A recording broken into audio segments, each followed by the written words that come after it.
தர்மலிங்கம் அண்ணன் சொன்ன மாதிரி ஆனந்திக்காக நாங்க வெயிட் பண்றோம். அதுல எங்களுக்கு ஒரு பிரச்சனையுமே இல்ல.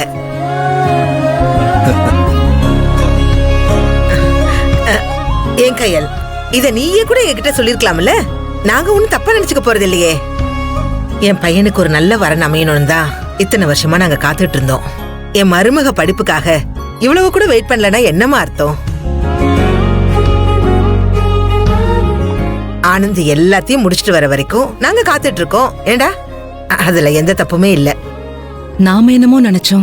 ஆனா மீனாட்சி மேடம் ஆனந்தி டாக்டர் படிப்பை முடிக்கிற வரைக்கும் கல்யாணத்துக்காக காத்திருக்கேன்னு சொல்றாங்க. இந்த காலத்துல யார் இப்படி சொல்லுவா? கயல், என்ன யோசிச்சுட்டு இருக்க? ஆனந்தியோட படிப்புக்கு நீங்க இவ்ளோ முக்கியத்துவம் கொடுத்தது மட்டும் இல்லாம டைமும் கொடுத்ததுக்கு ரொம்ப ரொம்ப நன்றி மேடம். இதெல்லாம் யாருமே அவ்வளவு சாதாரணமா ஒத்துக்க மாட்டாங்க. உங்களுக்கு ரொம்ப நல்ல மனசு. அதான் ஆனந்தியோட மனசையும் புரிஞ்சுக்கிட்டு டைம் கொடுத்திருக்கீங்க.